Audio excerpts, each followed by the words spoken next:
Daraballahu masalan rajulan fihi syuraka'u mutasyakisun, bahwa Allah membuat perumpamaan seorang hamba yang dimiliki oleh beberapa orang yang bersyarikat tetapi dalam perselisihan akan berada dalam kondisi yang rumit dan tidak akan menikmati kehidupan. Lalu Allah lanjutkan ayat ini, wa rajulan salaman li rajulin. Seorang hamba sahaya yang menjadi milik penuh seorang saja. Jamaah sekalian yang dirahmati oleh Allah Subhanahu wa taala, menariknya ini Quran dan begitu indah bahasanya. Allah tidak mendeskripsikan tuan atau pemilik di ayat ini. Kalau yang di ayat yang pertama, Allah mendeskripsikan seorang hamba dan tuannya yang selalu berselisih, mutasyakisun. Karena mereka syuraka, bersyarikat, bersekutu, tapi persyarikatannya, persekutuannya itu mutasyakisun, selalu berselisih. Di ayat ini Allah tidak menjelaskan bagaimana kondisi tuannya, tapi Allah menjelaskan kondisi hamba sahaya itu. Jadi di kalimat yang pertama Allah menggarisbawahi syuraka mutasyakisun. Allah menggarisbawahi tentang tuannya yang selalu berselisih. Di lanjutan ayat ini wa rajulan salaman lirajulin. Allah tidak menggarisbawahi tentang tuannya, tapi Allah menggarisbawahi tentang hamba itu. Bagaimana keadaan hamba itu? Salaman, ia menjadi milik penuh seorang saja, atau salaman itu juga bermakna selamat.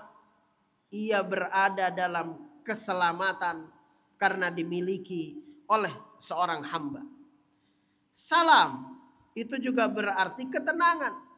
Salamun alaikum bima sobartum fani'ma uqbaddar. Ketika hamba-hamba Allah masuk ke dalam surga, malaikat berkata salamun alaikum bima sobartum fani'ma uqbaddar. Salam. Jadi dari ayat ini saja kita bisa menangkap bahwa kalau seorang hamba itu berada di bawah kendali tuan yang banyak dan tuannya itu selalu berselisih, maka dia tidak akan mendapatkan ketenangan dalam kehidupan. Dibandingkan dengan warojulan salaman lirojulin, dengan seorang hamba yang dimiliki oleh satu hamba saja, satu tuan saja, maka ia akan mendapatkan salaman, keselamatan. Dan salaman inilah Bapak Ibu sekalian yang dirahmati oleh Allah Subhanahu wa taala, yang dicari dan diupayakan oleh seluruh manusia di permukaan bumi. Salaman ini kalimat universal, tujuan universal, ia fitrah.